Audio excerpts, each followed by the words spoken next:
Himalayan stock Gurukul में आप लोगों का बहुत बहुत स्वागत है। और हर रोज़ की तरह आज भी हम करेंगे evening wrap up of Indian stock market. आज 7 ऑफ जैन है और अगर आपको अच्छी तरह से ध्यान हो तो पिछले कल मैंने आपको बताया था यस्टरडे, क्योंकि यस्टरडे क्या हुआ था, मंडे महम। और मैंने आपको बताया था कि अगर पिछली रात को जो यूएस में दिन होता है, अगर यूएस में कुछ हुआ तो यहाँ भी मेगा क्रैश होगा। लेकिन पिछले कल यूएस की मार्केट बूमिंग रही, उसको डिस्कस करेंगे हम आज। और हर रोज़ की तरह हम एक कोट जो हर रोज़ मैं लेके आता हूँ, आज का quote Benjamin Graham. Benjamin Graham कौन है? He is the father of value investing. और इन्होंने एक बहुत शानदार बुक लिखी है। कमेंट बॉक्स में बताइए मुझे कि उस बुक का नाम क्या है। People who invest make money for themselves, people who speculate make money for their brokers. तो ये बोल रहे हैं कि जो इन्वेस्ट करते हैं वो खुद के लिए मनी बनाते हैं और जो स्पेकुलेट करते हैं वो ब्रोकर के लिए पैसा बनाते हैं। और आप लोग जो मेरा इस व्लॉग को सुन रहे हैं 90% स्पेकुलेट वाले हैं। और आपको ये वीडियो सुनने हैं और स्पेकुलेटर से क्या बनना है, इन्वेस्टर बनना है। वो जर्नी अगर आप हिमालयन स्टॉक गुरुकुल के स्टॉक्स को, ये जो कमेंट्री है, हमारे व्लॉग है, उनको सुन रहे हैं तो जर्नी आपने शुरू कर दी हुई है। आइए जी, इसको एनालाइज करेंगे हम। आज का जो अपना ये व्लॉग है इसको ख़त्म करेंगे हम इसके ऊपर, तो बने रहिए हमारे साथ। मार्केट सेंटीमेंट आज कैसे रहे? मार्केट सेंटीमेंट आज पॉजिटिव थे। लगभग पूरी ब्रेड्थ जो थी मार्केट की वो पॉजिटिव में रही और आपके फेवरेट स्मॉल कैप ने बहुत अच्छी राइज किया, उसको भी हम स्टडी करेंगे। लेकिन जो मैंने आपको बताया था, मैंने आपको क्या बोला था कि ओवरनाइट अगर यूएस में कुछ हुआ, क्या नेगेटिव, तो ट्यूसडे को महम से भी बड़ा होना था इंडियन स्टॉक मार्केट में। लेकिन यूएस मार्केट जो है वो मेगा पॉजिटिव के ऊपर क्लोज हुई और इसको आपको देखना था। तो कल मैंने समवेयर अराउंड 12 मिडनाइट को हिमालयन स्टॉक गुरुकुल ने एक पोस्ट डाली है और उस पोस्ट को आप लोगों ने अगर स्टडी किया होता तो मॉर्निंग में आज आपको क्लियरली पता चलता कि इंडियन स्टॉक मार्केट ने अच्छा करना था। तो हम प्रेडिक्शन नहीं करते, टिप नहीं देते, हम एनालाइज करते हैं। और हमने एनालाइज किया पिछली रात को। अगर हमारे इस गुरुकुल को जिसने फॉलो किया होता और जो फॉलो कर रहा है उसको स्टडी करता तो आज उसको पता होता कि मार्केट ने कहाँ जाना है। तो आप इस पैटर्न को समझिए। तो आइए आगे चलते हैं। मार्केट परफॉर्मेंस जो है आज की वो किस प्रकार की रही? तो मार्केट परफॉर्मेंस 4 फैक्टर रहे। Rising Nasdaq and Nvidia, positive Asian cues, CLSA Jefferies की पॉजिटिव रिपोर्ट्स आई है इंडिया के ऊपर भी, और मॉर्गन स्टैनली ने भी एक रिपोर्ट दी है। इन तीनों को हम स्टडी करेंगे और मॉर्गन स्टैनली को लेके एक सेपरेट व्लॉग भी आएगा आपको कि इन्होंने एक फुल प्रूफ रिपोर्ट दी है कि इंडियन मार्केट जो है अगले साल मतलब 2025 एंड 26, ये जो फाइनेंशियल ईयर है इसमें कैसी रहेगी उसको हम एनालाइज करेंगे। Dip in the volatility index, तो ये 4 कारण रहे। तो हम सबसे पहले स्टार्ट करेंगे हर रोज़ की तरह, कहाँ से शुरू करते हैं हम? विक्स से। लेकिन इससे पहले मैं आपको एक्सप्लेन करना चाहता हूँ राइजिंग नेस्डैक। अब यहाँ मैं आपको लेकर चलता हूँ। ये आइए आप अमेरिका के ऊपर, अमेरिका के जो इंडेक्स, और कब के इंडेक्स हैं ये? लास्ट नाइट, क्योंकि हमारे यहाँ दिन है तो उनके यहाँ रात है, और हमारे यहाँ रात है तो उनके यहाँ क्या है? डे है। तो ये यूएस का जो डे था, लास्ट ट्रेडिंग डे, उसमें परफॉर्मेंस देखिए। S&P जूमिंग, डाउ जोन बिल्कुल माइन्यूट सा नीचे, बहुत ज़्यादा नहीं। Nasdaq composite 1.24%। ये जो 1.24% की बूम है, इस बूम के पीछे रीज़न जो है वो रीज़न है एनवीडिया। इस स्टॉक के ऊपर यूएस के जो फैंग के स्टॉक हैं, मैं आपको हमेशा बताता हूँ, एफ किसके लिए हो गया, फेसबुक के लिए, ए एप्पल के लिए, एन एनवीडिया, जी गूगल के लिए।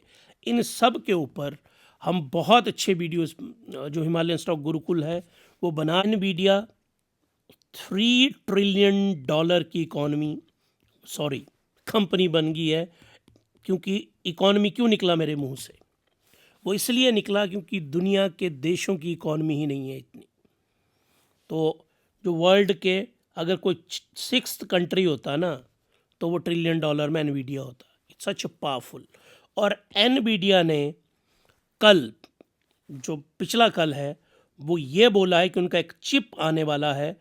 और ये चिप कहाँ, ये चिप गेमिंग के लिए आने वाला है 2025 में, और वो रेवोल्यूशनाइज कर देगा गेमिंग को।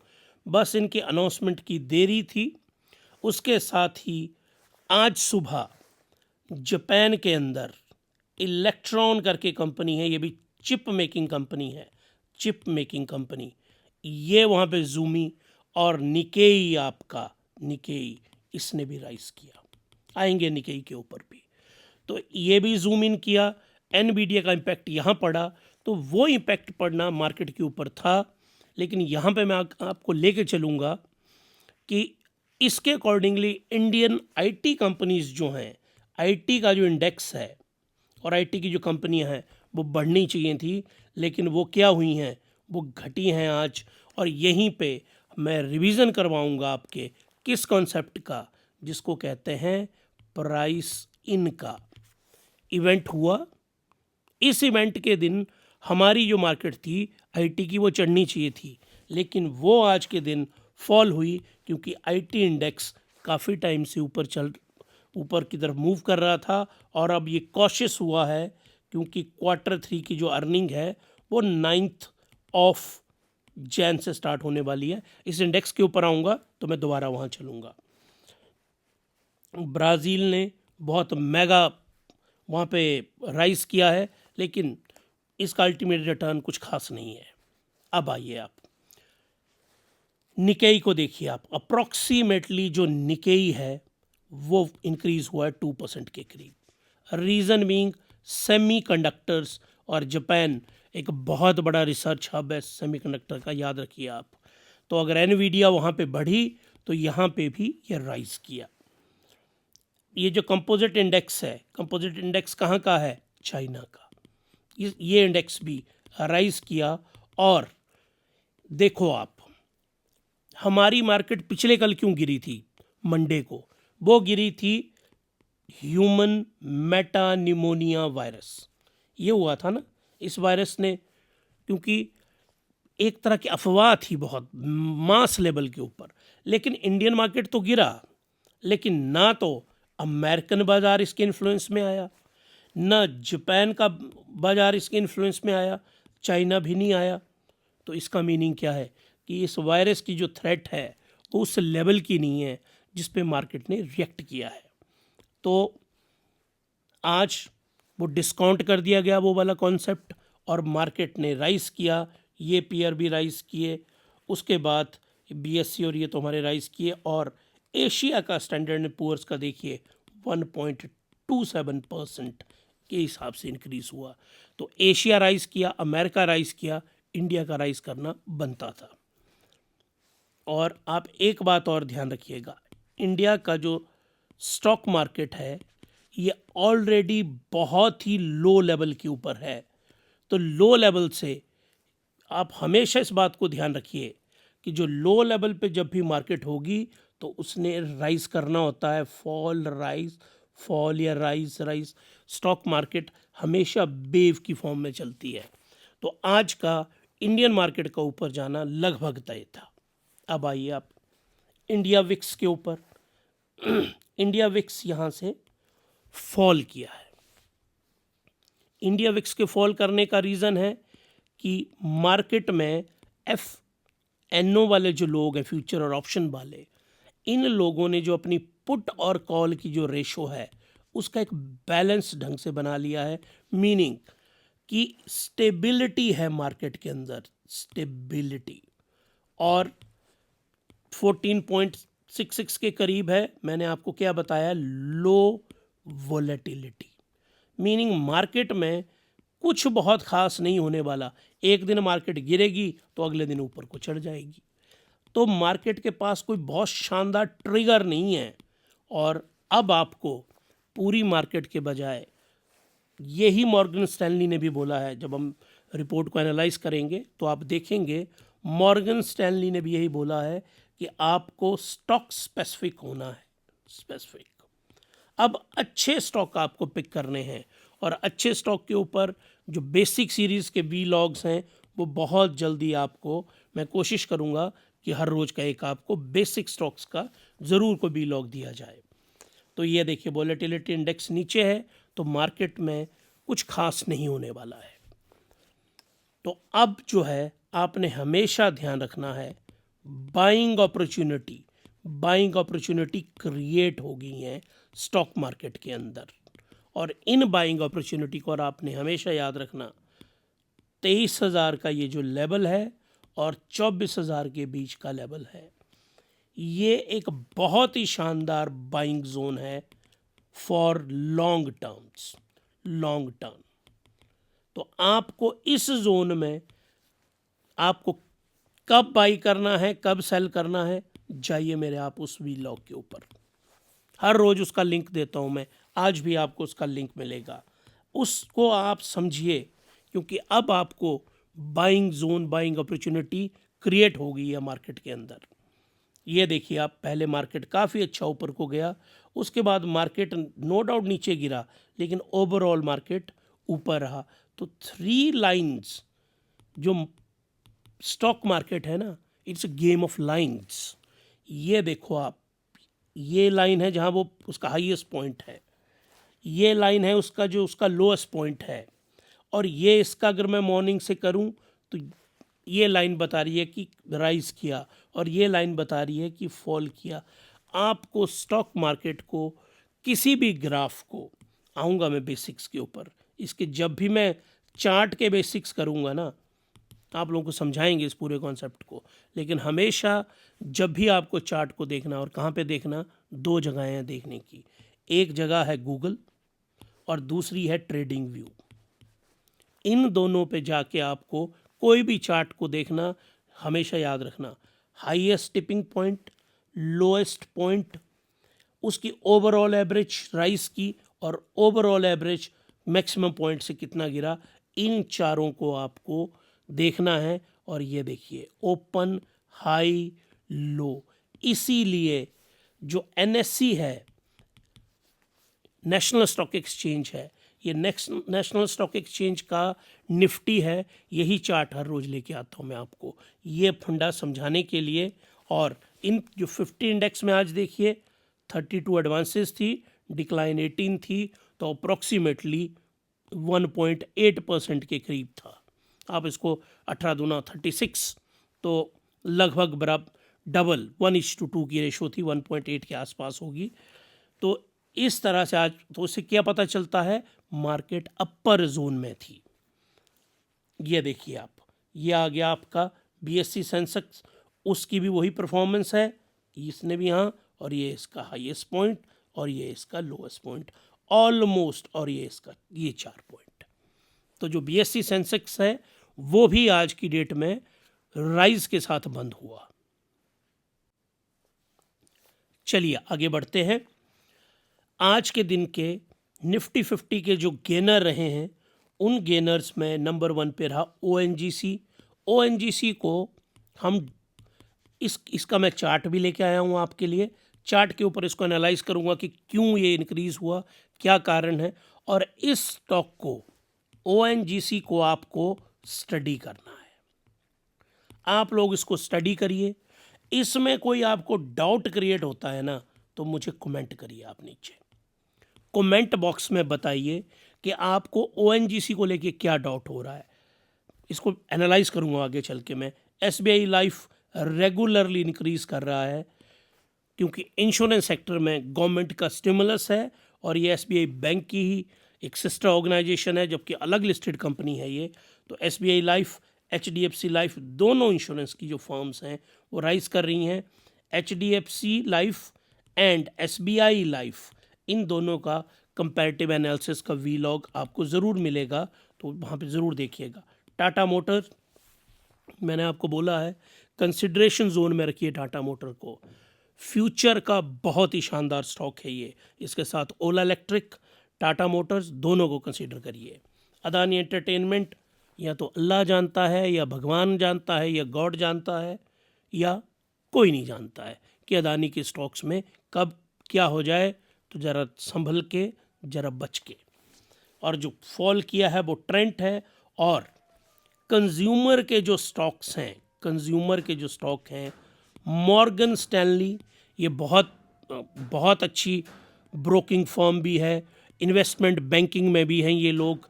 इन सब लोगों ने हमें बताया है कि मॉर्गन स्टैनली ने कि कंज्यूमर स्टॉक्स का 2025 बहुत अच्छा नहीं रहने वाला है।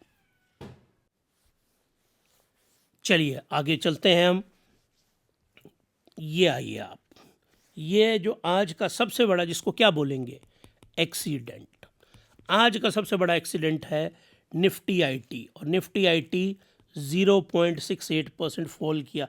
सुबह इसने बढ़िया राइज किया, लेकिन उसके बाद, राइज करने के बाद ये बिल्कुल कंटिन्यूसली फॉल करता रहा।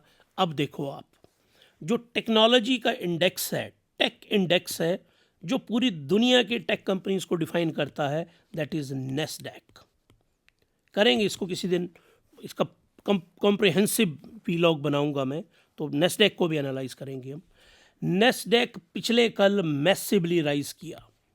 अगर नेस्डैक राइज किया है तो हमारी जो आईटी की कंपनीज हैं वो तो बैक ऑफिस हैं, तो अगर फ्रंट ऑफिस राइज कर रहा है तो बैक ऑफिस को भी राइज करना चाहिए था। लेकिन यहाँ पे प्रॉब्लम क्रिएट हुई। Q3 की जो अर्निंग है वो शुरू होने वाली है 9 जनवरी को, और किसके साथ शुरू होने वाली है, टीसीएस के साथ। टीसीएस की जो अर्निंग्स हैं वो आने वाली हैं, और मार्केट में एक और रिपोर्ट आती है, और वो रिपोर्ट कहती है जो टेक महिंद्रा है वो ओवर वैल्यूड है। ये ओवर वैल्यूड है। एचसीएल टेक को भी ओवर वैल्यूड बता दिया गया। टीसीएस बहुत अच्छा परफॉर्मेंस नहीं कर रही है। ले दे के इनमें जो पॉजिटिव बची वो पॉजिटिव थी इन्फोसिस, और इन्फोसिस सीएलएसए का टॉप पिक है इंडिया के लिए आईटी में, इनका टॉप पिक है। तो 3 नेगेटिव में चली गई, और 4 तो हमारे ये मेन है, उसमें से 3 नेगेटिव में चले गए, तो मार्केट कॉशियस हुई। और एफआईआईस का डाटा नेगेटिव ही है। और एफआईआईस की इन्वेस्टिंग कहाँ पे होती है, ज़्यादातर नंबर 1 उनकी इन्वेस्टिंग होती है आईटी में। तो अगर वो निकाल ही रहे हैं तो ऑब्वियसली इंडिया से, आईटी से ये शीन्स वापस होनी थी, और प्राइस इन कर चुकी है मार्केट। आईटी सेक्टर की ग्रोथ है, जब मार्केट गिर भी रही थी आईटी सेक्टर अच्छा चला हुआ था, या उतना नहीं गिर रहा था, तो ये पहले ही ऊपर जा चुका है। अब 9 को हम एनालाइज भी करेंगे, 9 जनवरी को, जैसे ही TCS, Tata consultancy services limited, जो इंडिया की नंबर 1 आईटी कंपनी है, इसका रिजल्ट आएगा, उसके अकॉर्डिंगली हमारी मार्केट, आईटी इंडेक्स और मार्केट मूव करेगी। तो मॉर्गन स्टैनली ने भी बहुत क्लियरली बोल दिया है कि स्टॉक स्पेसिफिक रहना है आपको। तो अब इसका मीनिंग क्या है, अच्छे स्टॉक आपको चुनने हैं। जितना आपके पास गार्बेज भरा हुआ है ना, उस गार्बेज को जैसे ही मार्केट राइज करती है ना, आप बेचते जाइए। मैंने आपको पहले समझाया है बाई और सेल का जो कॉन्सेप्ट है।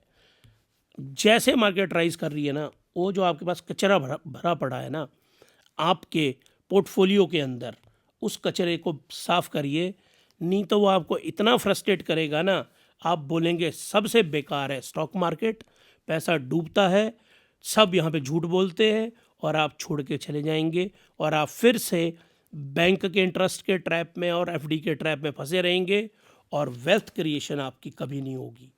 तो देखो, आपका गलत स्टॉक खरीदना आपकी गलत परसेप्शन बनाएगा। सही स्टॉक खरीदना है और उसमें बने रहना है, और जो गलत स्टॉक हैं उनको निकालना शुरू करिए। अब चलते हैं हम, आपके पास जो स्टॉक है, अगर आप चाहते हैं कि आपके स्टॉक को एनालाइज किया जाए तो हम मेल आईडी अपना दे रहे हैं। आप पब्लिक प्लेटफॉर्म में, आपको लिखना भी नहीं चाहिए अपना पोर्टफोलियो, बताना भी नहीं चाहिए, यही हमारी आपको राय है।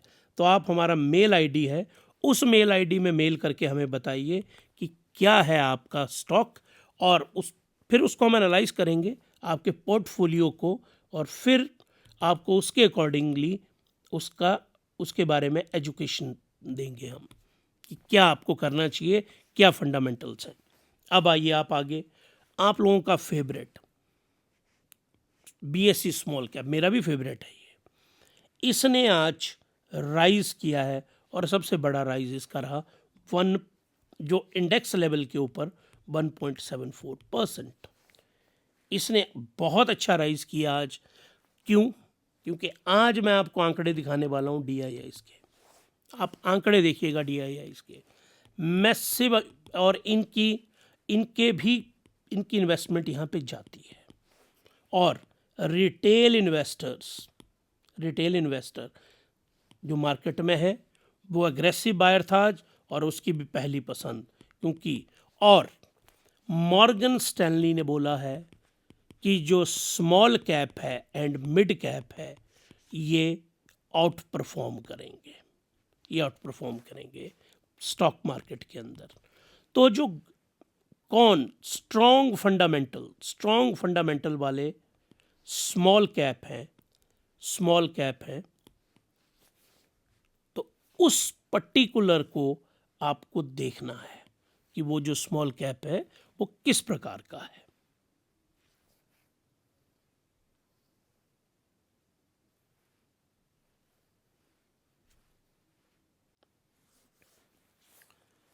चलिए जी, आगे चलते हैं हम। यूएस का जो डॉलर इंडेक्स है, ये बात आपको ध्यान से सुननी है। आज मैं आपको डॉलर के ऊपर वर्सेस रूपी के ऊपर बहुत ध्यान से समझा रहा हूँ एक कॉन्सेप्ट।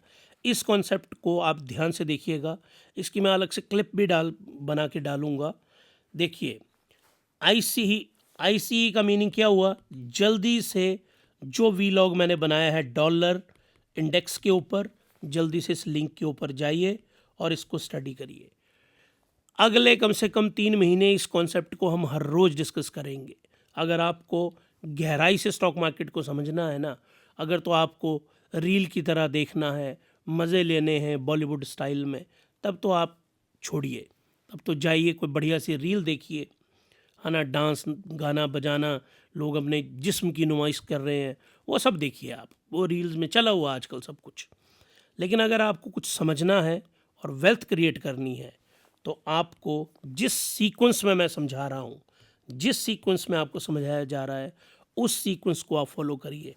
हर रोज़ मैं आपको बोल रहा हूँ आईसीई यूएस डॉलर इंडेक्स, इसके ऊपर मैंने एक वीडियो बनाया है, क्या ये बेसिक कॉन्सेप्ट है उसको समझिए। क्योंकि हमारे रूपी की जो हालत है ना, वो बहुत पतली है, बहुत ख़राब है। तो वो क्यों है और कैसे सुधरेगी, और उसका स्टॉक मार्केट पे क्या इन्फ्लुएंस है, उसका हमारी इकोनॉमी के ऊपर क्या इन्फ्लुएंस है, आरबीआई के ऊपर क्या इन्फ्लुएंस है, उसका इंटरेस्ट रेट के ऊपर क्या इन्फ्लुएंस है, उसका आपकी ईएमआई के ऊपर क्या इन्फ्लुएंस है, ये सब कुछ इकट्ठा जुड़ा हुआ है। तो जल्दी से जाइए और उसको देखिए जो मैंने ये वीडियो बनाया है, फिर मुड़ के आइए आप, और फिर इस कॉन्सेप्ट को आप 100% समझ पाएंगे। चलिए, 109 के ऊपर था ये, 109 इसने टच किया, ये फॉल किया है, मतलब यूएस का डॉलर बहुत स्ट्रांग हो गया था। अब ये डॉलर वीक हो रहा है, तो जो एफआईआई यहाँ से पैसा निकाल के अमेरिका में डाला है। आप एक और बात ध्यान रखिए, जो बड़े बड़े फंड हाउसेज होते हैं और एफपीआई होते हैं ना, वो कुछ आवर्स के लिए, कुछ डेज के लिए, कुछ वीक्स के लिए भी इन्वेस्टिंग करते हैं। ऐसा नहीं होता कि उन्होंने पैसा डाला तो वो 1 साल के बाद निकालेंगे। वो यहाँ से पैसा ले गए, डेली का उन्होंने इंटरेस्ट रेट वहाँ पे उनको मिल रहा है। जब डॉलर 109 था तो बहुत बढ़िया रिटर्न थे उनके, क्योंकि यूएस बॉन्ड के रिटर्न कितने थे, 4.62%, मैसिव रिटर्न्स, इतिहास में हाईएस्ट एवर हैं ये आज तक। तो अब लेकिन जब ये कमज़ोर होता जाएगा तो बॉन्ड का इंटरेस्ट रेट भी कमज़ोर होगा, तो फिर ये यहाँ से उन्होंने जो पैसा रखा होगा 1 महीने 2 महीने 3 के लिए, वो अपना इंटरेस्ट रेट लेंगे और उस पैसे को दोबारा लेके इंडिया की मार्केट में या इमर्जिंग मार्केट में आ जाएंगे। और मॉर्गन स्टैनली की रिपोर्ट, जिसके ऊपर वीलॉग कल आपको मिल जाएगा, मॉर्गन स्टैनली की रिपोर्ट कहती है कि इमर्जिंग मार्केट कौन सी हैं, साउथ ईस्ट एशिया की हैं, ब्राज़ील हो गया, साउथ अफ्रीका हो गया, ये सब इमर्जिंग मार्केट्स हैं। इसमें इंडिया नंबर 1 रहेगी पूरे वर्ल्ड में, India will be the number 1। और खैर मेरा तो पर्सनल कॉन्सेप्ट ये क्लियर है कि इंडिया है ही नंबर 1 इन सब में। तो ये लोग क्या करेंगे, जैसे ये इंडेक्स कमज़ोर होगा, ये वाला इंडेक्स मतलब ये 104 या 5 के आसपास आएगा, तो ये इंडिया की ओर अपनी डॉलर को लाना शुरू कर देंगे। इसीलिए डॉलर इंडेक्स इतना महत्वपूर्ण है। ये देखिए, United State dollar to Indian rupee 86 इसने अभी तक टच नहीं किया, बहुत खुशी की बात है। जबकि मुझे लग रहा था कि जब ये डॉलर इंडेक्स 110 पहुंचेगा ना, तो इंडियन रूपी ने DXY को डॉलर इंडेक्स कहते हैं, ये 110 पहुंचा तो इंडियन जो रूपी है बड़े आराम से इसने 86 को क्रॉस कर जाना, लेकिन अभी तक इसने टच नहीं किया 86 को। और ये बेशक 85.73 पहुंचा है यहाँ पे, लेकिन डॉलर कमज़ोर हो रहा है। और एक अब आपको ये देखिए, ट्रेडिंग व्यू का मैं ये चार्ट लेके आया हूँ आप लोगों को, और ये जो ट्रेडिंग व्यू का चार्ट बोल रहा है, ये देखिए, इस टेरिटरी को ध्यान से देखिए, इसको कहते हैं ओवर बॉट। ये कॉन्सेप्ट मैंने कहाँ पे एक्सप्लेन किया है, कब स्टॉक को बाई करना है, कब सेल करना है, लिंक दे दूंगा नीचे। बार बार लिंक नहीं मैं दिया करूँगा, क्योंकि मेरा बेसिक आइडिया ये नहीं है।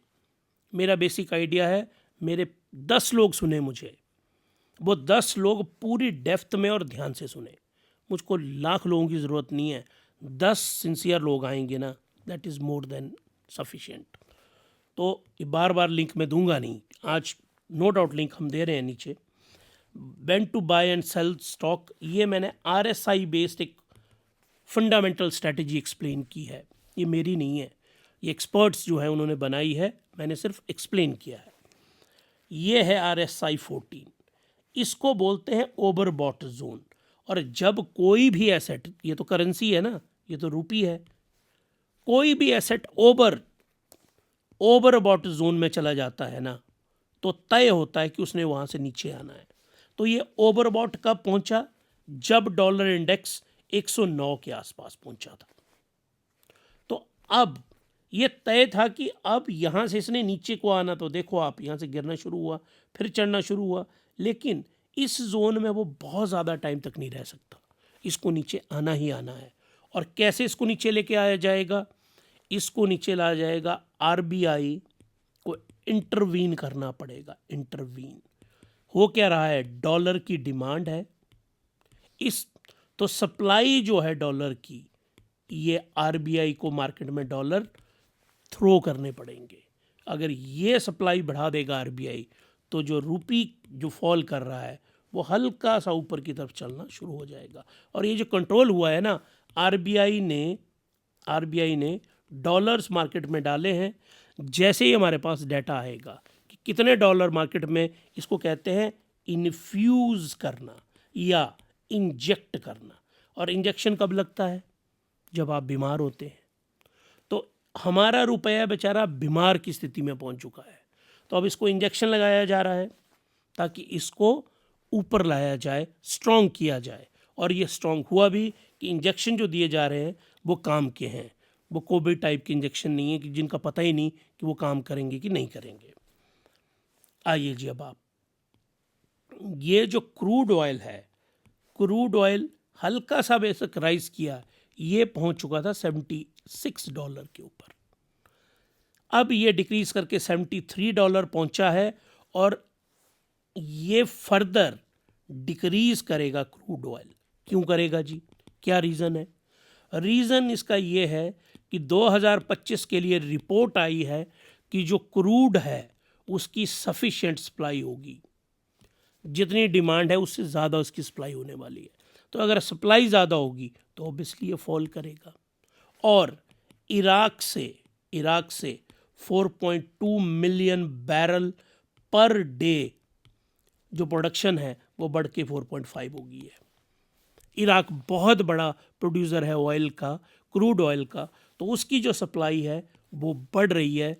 और दो बहुत बड़े और कारण हैं कि ट्रंप जी ने बहुत क्लियरली बोला है कि रशिया और यूक्रेन की जो वॉर है वो आते इसको ख़त्म करेंगे। इज़राइल और पैलेस्टाइन की वॉर को भी ख़त्म कर रहे हैं। न्यूज़ चैनल्स में आप लोग सुन रहे होंगे कि कभी यहाँ वार्ता हो रही है, कभी यहाँ वार्ता हो रही है, तो वो सारे एक्सक्यूज़ ढूंढ रहे हैं। पुतिन साहब को भी एक्सक्यूज़ चाहिए, यहाँ पे नेतन्याहू को भी एक्सक्यूज़ चाहिए कि कैसे इस वॉर को वो क्लोज़ करें, कि इस वॉर को क्लोज़ किया जाए। इन्होंने भी बंद होना है तो स्टेबिलिटी आएगी, रशिया को ऑयल आएगा। तो ऑयल के जो प्राइसेस हैं उसको प्रिडिक्ट किया गया है कि ऑयल के prices it might come as low as $65। और भारत के लिए ये सबसे बड़ी गुड न्यूज़ है, क्योंकि नंबर 1 के ऊपर यूएसए कंज्यूमर है, नंबर 2 के ऊपर चाइना ऑयल का कंज्यूमर है, नंबर 3 के ऊपर इंडिया है। और हम 95% अपने ऑयल का जो कंजम्पशन है वो बाई करते हैं। तो आप सोचो, कहाँ हमको $75 देने थे, कहाँ हमको $65। तो जो $10 बचे, $10 का मीनिंग कितना हो गया, जल्दी से बताइए, लेट्स से 850। तो ये पैसे हम अपनी बाकी इकोनॉमिक डेवलपमेंट में लगा सकते हैं। चलिए आगे चलते हैं। और आगे ONGC, ये जो स्टॉक है ONGC, मैंने आपको पहले भी बोला कि इसको स्टडी करना है आप लोगों ने। आज का सबसे बड़ा आउट परफॉर्मिंग जो स्टॉक है वो ये वाला रहा। और क्यों आज इस तरह का आउटस्टैंडिंग बिहेवियर दिया, उसका जो रीज़न है, नंबर 1 CLSA, नंबर 2 जेफरीज। ये दोनों ब्रोकिंग हाउसेज हैं। ये एनालाइज करते हैं हर स्टॉक को, डेप्थ में स्टडी करते हैं और उसके बाद अपनी रिपोर्ट बनाते हैं। इन्होंने ONGC के लिए CLSA ने इन्होंने इसको बोला है डिसाइसिव आउट परफॉर्म, कि ये ग्रेटर देन 40% के रिटर्न देगा, 42% एग्जैक्टली। और जेफरीज ने बोला है कि ये ग्रेटर देन 50% और एग्जैक्टली 53% का रिटर्न देगा। तो और एक और ब्यूटी जो स्टॉक की है जिसको दोनों ने हाईलाइट किया है, इसका जो डिविडेंड यील्ड है वो 6% है। अब यहाँ पे मैं इस कॉन्सेप्ट को आपको समझाना चाहता हूँ और आपको ये समझना भी है, और सिर्फ समझना नहीं है, अपनी इन्वेस्टमेंट में इसको अप्लाई करना है। कि मान लीजिए आप लोगों ने 1 लाख रुपया इन्वेस्ट किया ONGC में, 1 लाख रुपये इन्वेस्ट किया, तो आपको 6,000 रुपये साल का इसका डिविडेंड आ जाएगा, जो इसकी हिस्ट्री है। आप बैंक में इस पैसे को रखते तो कितना आना था आपको, 4,000 रुपये। 1 लाख का ये इस स्टॉक को उन्होंने बोला है कि ये 50% से इंक्रीज करेगा, तो 50 और 40 उन्होंने बोला, मैं दोनों की एवरेज निकाल लेता हूँ। मान लीजिए 40% निकाल देता हूँ इनकी एवरेज, इनकी तो 45 आएगी, पर लेट्स से 40 भी छोड़ो आप, 30% से इंक्रीज करता है ये। तो 1 लाख आपका 1,30,000। देखिए आप 1 लाख जो आपने इन्वेस्ट किया वो हो गया 1,30,000 प्लस 6,000 का आपको डिविडेंड आ गया इसमें। Meaning what a safest investment. और इसको साथ एक पॉजिटिव और जोड़िए, अगर आप हर रोज़ मेरे व्लॉग को देखते हैं, ध्यान से देखते हैं, तो जोड़िए उसको। डोनाल्ड जे ट्रंप, मैं हर रोज़ आपको क्या समझाता हूँ, you love him, you hate him, but you can't ignore him. इसको कोई इग्नोर नहीं कर सकता डोनाल्ड जे ट्रंप को, जो प्रेसिडेंट इलेक्ट हैं यूएस के। इन्होंने फोसाइल फ्यूल को सपोर्ट किया है, जो कि एक ऑयल कंपनीज़ के लिए, ऑयल मार्केटिंग कंपनीज़ के लिए एक पॉजिटिव चीज़ है। तो ये सारे फैक्टर कुल मिला के, लेकिन इसकी वेल्थ क्रिएशन देखिए, ये जो लोग मेरे इन वीलॉग को सुनते हैं और जिनकी भी एज 55 ईयर से ऊपर है, जितने भी लोग इस वीलॉग को सुन रहे हैं और उनकी एज 45 ईयर से ऊपर है, ओएनजीसी स्टॉक को आप देखिए, समझिए।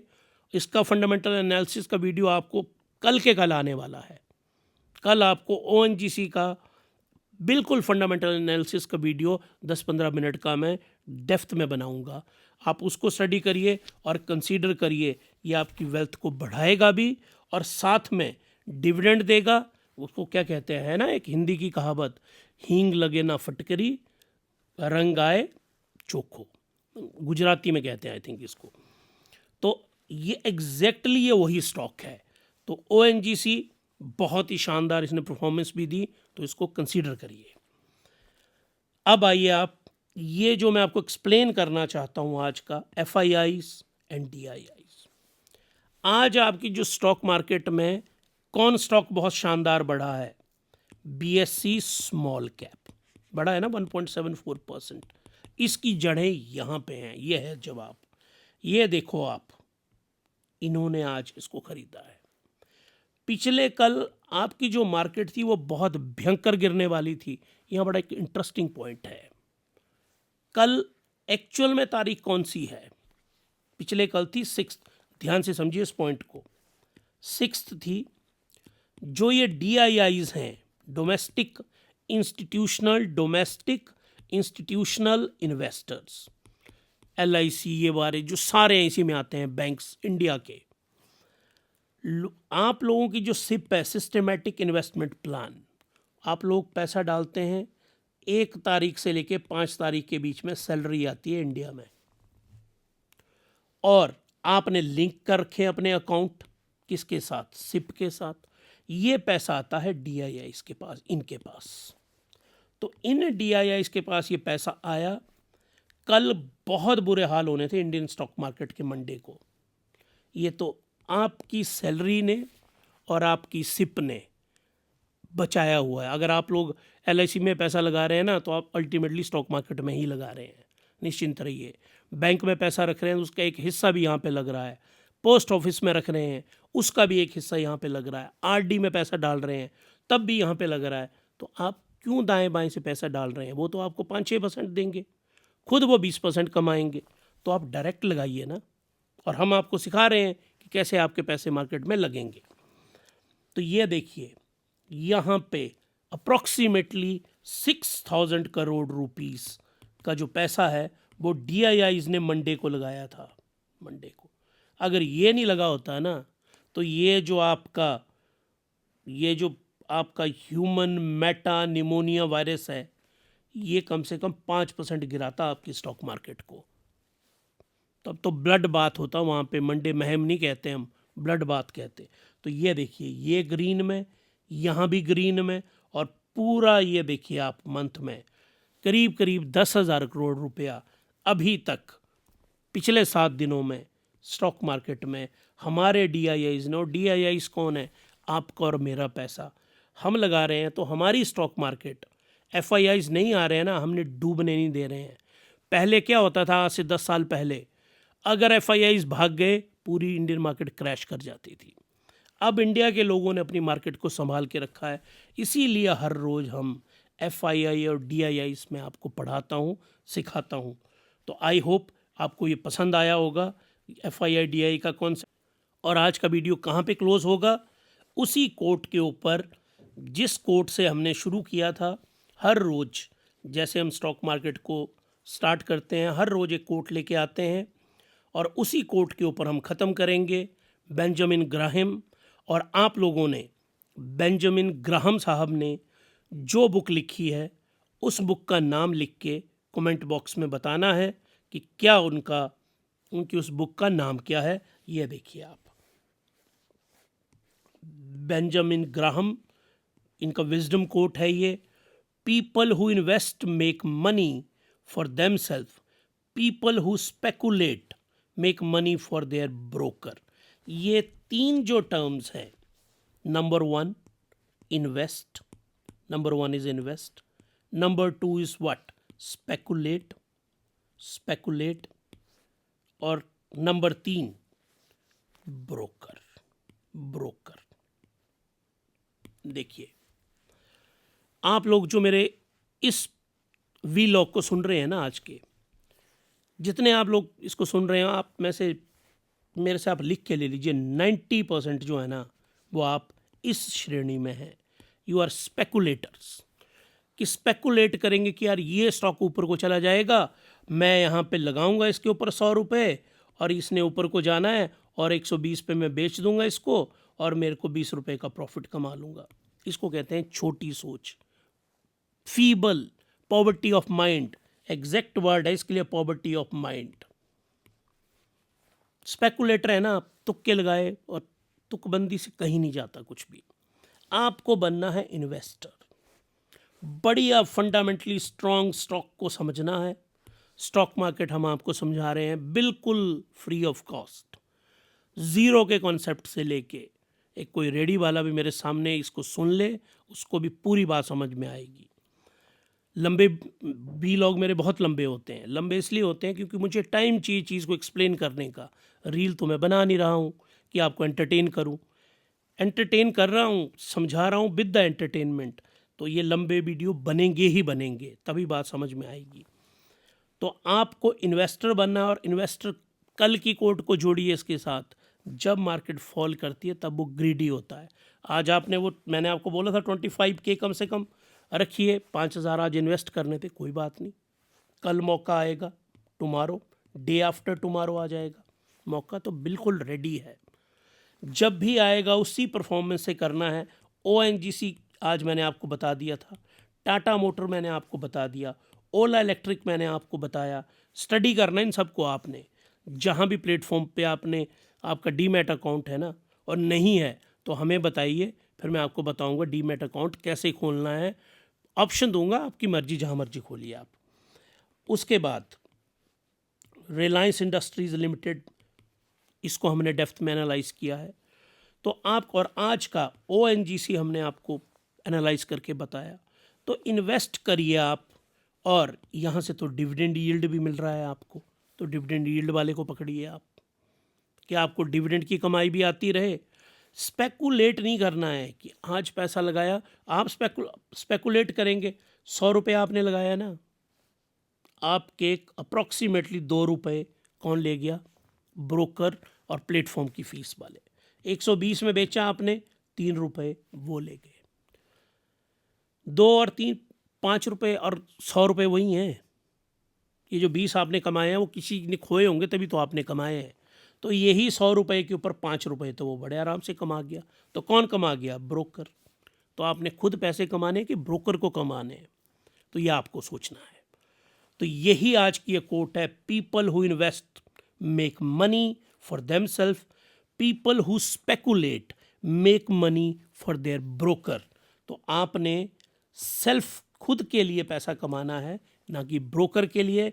तो इन्वेस्टिंग के ऊपर ध्यान दीजिए, और जो भी हम आपको करवा रहे हैं उसको बहुत ध्यान से सुनिए, सेव करिए, इसको रिपीट करिए। किसी कॉन्सेप्ट को नहीं समझ आता, कमेंट में लिखिए, हमें बताइए, मेल करिए। और आज जो मेल आईडी है वो मैं डाल रहा हूँ अपने आज जो डिस्क्रिप्शन बॉक्स है उसके अंदर। तो आप हमारे साथ हिमालयन स्टॉक गुरुकुल के साथ जुड़े रहे, उसके लिए आप लोगों का बहुत बहुत धन्यवाद, और हैप्पी इन्वेस्टिंग।